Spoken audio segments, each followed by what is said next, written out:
Bonjour chers amis investisseurs, comme chaque fin de mois, analyse du portefeuille long terme Grand Direct Trading, qui je rappelle est un portefeuille basé sur le portefeuille de Dalio. Alors c'est quoi un portefeuille de Dalio?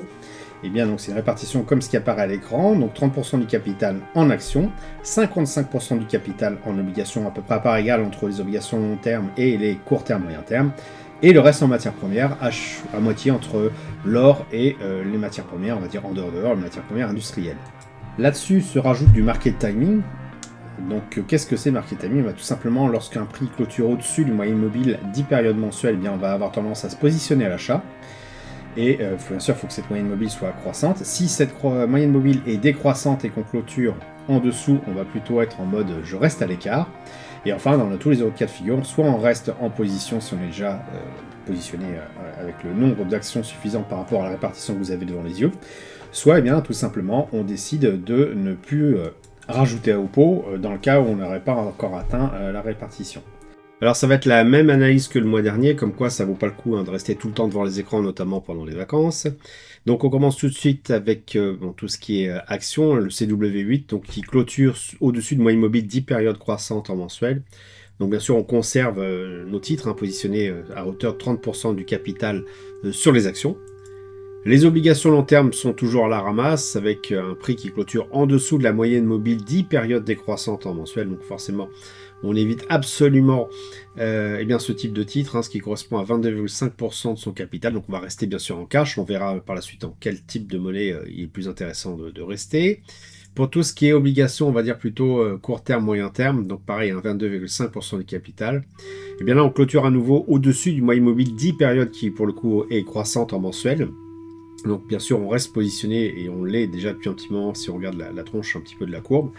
Et on peut éventuellement compléter si on n'est pas encore complètement servi, même si on sent un essoufflement, puisque finalement, pratiquement depuis maintenant un an, eh bien le prix n'a pas forcément beaucoup bougé. Maintenant, voilà, il faut regarder la courbe et on applique la stratégie du col à la lettre. Ça clôture au-dessus de la moyenne mobile 10 période croissante.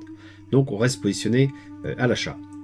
Concernant l'or, même si on fait un petit peu de surplace depuis pratiquement 4-5 mois, eh bien, on clôture toujours au-dessus de la moyenne mobile 10 périodes croissantes mensuelles. Donc, bien sûr, on reste positionné à l'achat en or. On peut même rajouter au pot si on n'a pas eu l'occasion au cours des nombreux précédents mois, puisque ça fait pratiquement aucune interruption depuis novembre 2021 qu'on clôture au-dessus ou presque de la moyenne mobile 10 périodes croissantes. Eh bien, si vous n'avez pas encore complété votre or, c'est le moment encore de le faire. Et bien sûr, si vous avez déjà votre position depuis un petit moment, vous allez apprécier fortement, bien sûr, cette hausse ininterrompue quasiment, et qui va vous rapporter beaucoup lorsque la courbe s'inversera, ce qui n'est pas du tout le cas pour l'instant. Concernant les matières premières industrielles, donc en dehors de l'or, on sait qu'on fait un range depuis pratiquement octobre 2021, donc ça va faire 4 ans qu'on ne fait plus grand chose. On a atteint le bas du range et comme de fait, on a eu un pic et on est reparti vers le haut. Pour autant, on clôture au-dessus du moyen mobile 10 périodes, certes, mais elle reste décroissante. Donc on reste en dehors de tout ce qui est achat sur ce type de titre, même si pour l'instant ça s'oriente bien sur les quelques derniers mois. On applique la stratégie encore une fois à la lettre du koala. On clôture au-dessus du moyen mobile 10 périodes, mais celle-ci est décroissante, donc on reste à l'écart de ce type de titre. Donc pour conclure, on est positionné sur 70% de son capital et il y a 30% de notre capital qui correspond donc aux obligations plutôt long terme et puis bien sûr matières premières industrielles en dehors de l'or, ce qu'on a à l'écran là tout de suite. Et dans quelle mesure on va conserver ça en euros, en dollars ou en autre chose. Donc on regarde les courbes, bien sûr. L'euro par rapport au dollar, toujours est en train de superformer.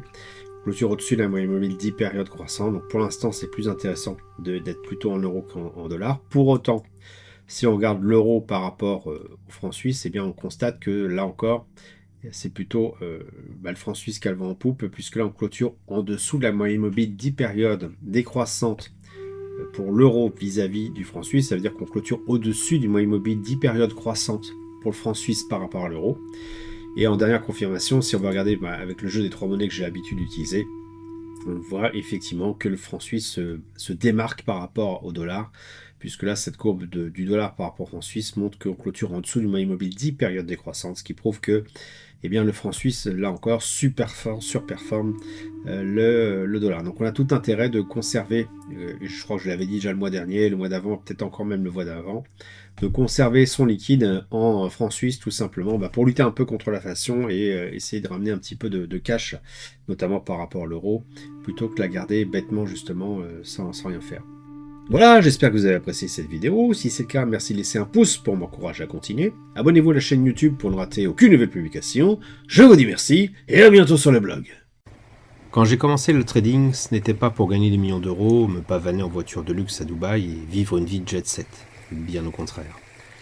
Mon objectif était tout autre. C'était avant tout de pouvoir être serein. Pas besoin d'être millionnaire pour ça. Non, moi je voulais juste être autonome et ne dépendre de personne pour faire mes choix de vie.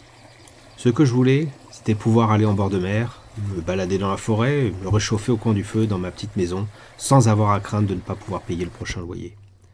Un objectif simple, puissant et réellement atteignable à la fois. Cet objectif, je suis en train de l'atteindre. J'ai ma petite maison pas très loin de la mer, elle est payée et ne me coûte pas très cher en entretien. Mon activité de trading me fournit une partie de ce dont j'ai besoin pour vivre. Pour le reste, j'ai encore une activité professionnelle, mais elle me sert plus à épargner qu'à vivre. Si vous souhaitez savoir comment je m'y prends pour gagner de l'argent avec le trading, je vous invite à vous inscrire sur le blog.